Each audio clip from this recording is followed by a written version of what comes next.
Friends, எல்லோரும் எப்படி இருக்கீங்க? இன்றைக்கி நம்ம குக்கிங் சீரீஸில் நம்ம பார்க்க போகிற ரெசிபி வந்து மாங்காய் போட்டு மீன் குழம்பு.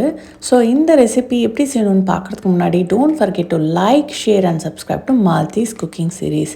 இப்போ வாங்க நம்ம ரெசிபிக்குள்ளே போகலாம். ஃபஸ்ட்டு ஒரு பேனில் 2லேருந்து 3 குழிக்கரண்டி அளவுக்கு நல்லெண்ணெய் ஆட் பண்ணிக்கோங்க. எண்ணெய் காஞ்சதும் 1 டேபிள் ஸ்பூன் அளவுக்கு கடுகு, ஒரு அரை டேபிள் ஸ்பூன் அளவுக்கு வெந்தயம், அப்புறம் 1 கொத்து கருவேப்பிலை, இது எல்லாத்தையும் ஆட் பண்ணி அதெல்லாம் பொரிஞ்சதுக்கப்புறம் நான் வந்து 2 பெரிய வெங்காயம் நல்லா பொடியை நறுக்கி வச்சுருக்கேன்.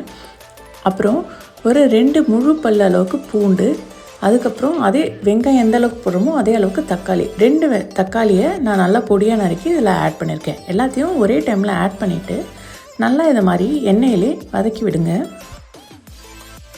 கிட்டத்தட்ட ஒரு 5 to 7 மினிட்ஸ் வதங்கினதுக்கப்புறம் நம்ம வந்து இதில் மிளகாத்தூள் ஆட் பண்ணிக்கலாம்.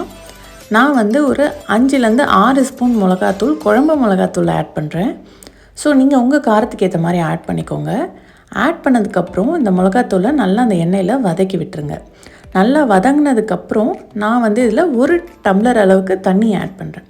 தண்ணி ஆட் பண்ணிவிட்டு நல்லா மிக்ஸ் பண்ணி விட்டுருங்க. இது கொதித்ததுக்கப்புறம் நம்ம வந்து சால்ட்டை ஆட் பண்ணிக்கலாம். நான் வந்து 2லேருந்து 3 டேபிள் ஸ்பூன் அளவுக்கு சால்ட் ஆட் பண்ணுறேன். நீங்கள் உங்கள் டேஸ்ட்டுக்கு ஏற்ற மாதிரி சால்ட்டை ஆட் பண்ணிக்கோங்க. ஆட் பண்ணிவிட்டு இந்த மாதிரி நல்லா மிக்ஸ் பண்ணி விட்டுருங்க. மிக்ஸ் பண்ணி விட்டுட்டு திருப்பியும் ஒரு 5 நிமிஷம் கொதித்ததுக்கப்புறம் நான் இதில் வந்து புளி தண்ணி ஆட் பண்ணுறேன். புளி தண்ணி வந்து நான் வந்து ஒரு சின்ன லெமன் சைஸ் அளவுக்கு புளி எடுத்து ஊற வச்சு அந்த தண்ணியை தான் இதில் ஆட் பண்ணுறேன். ஸோ இதை நல்லா மிக்ஸ் பண்ணி விட்டதுக்கப்புறம் நல்லா கொதிக்கட்டும். ஒரு 5லேருந்து 10 நிமிஷம் அளவு கொதித்ததுக்கப்புறம் நம்ம இதில் வந்து பெருங்காயத்தூள் ஆட் பண்ணிக்கலாம். பெருங்காயத்தூள் ஃபைனலாக தான் ஆட் பண்ணுறேன். இதை நல்லா மிக்ஸ் பண்ணதுக்கப்புறம் நம்ம இதில் ஃபிஷ்ஷை ஆட் பண்ணிடலாம். நான் வந்து இதில் டிலாப்பியா ஃபிஷ் ஆட் பண்ணியிருக்கேன். ஸோ நீங்கள் உங்களுக்கு எந்த ஃபிஷ் வேணுமோ நீங்கள் அதை ஆட் பண்ணிக்கலாம்.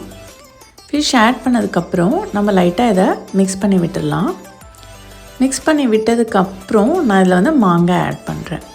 இந்த மாங்காய் வந்து சீக்கிரமாக என்னோடய மாங்காய் வந்து ரொம்ப லைட்டாக கொதிச்சாலே வந்து நல்லா இதுவாகிடும், சாஃப்டாகிடும். ஸோ அதனால் ஃபிஷ்ஷையும் மாங்காவையும் நான் சேர்த்து ஆட் பண்ணுறேன்.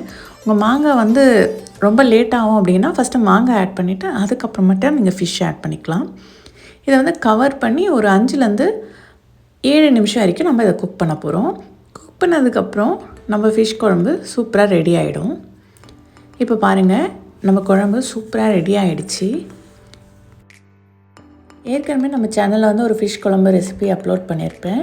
அதில் வந்து நான் தேங்காய் பால் ஆட் பண்ணியிருப்பேன், பட் அதில் மாங்காய் ஆட் பண்ணியிருக்க மாட்டேன். ஸோ இதில் தேங்காய் பால் இல்லாமல் எப்படி செய்யணுன்றது இந்த ரெசிபி. இதை கண்டிப்பாக உங்கள் வீட்டில் ட்ரை பண்ணி பாருங்கள். பார்க்கவே இந்த குழம்பு வந்து நல்லா திக்காக அப்படியே ரொம்ப பார்க்கவே எவ்வளோ ஃப்ளேவர்ஃபுல்லாக இருக்குதுன்னு பாருங்கள். சில பேர் வீட்டில் வந்து ரொம்ப தண்ணியாக இருக்கும். ஸோ அவங்களுக்கு வந்து அந்த மாதிரி ஃப்ளேவர் பிடிக்கும். எங்கள் வீட்டில் மேக்ஸிமம் இந்த அளவுக்கு தான் இருக்கும், கன்சிஸ்டன்சி தான் இருக்கும்.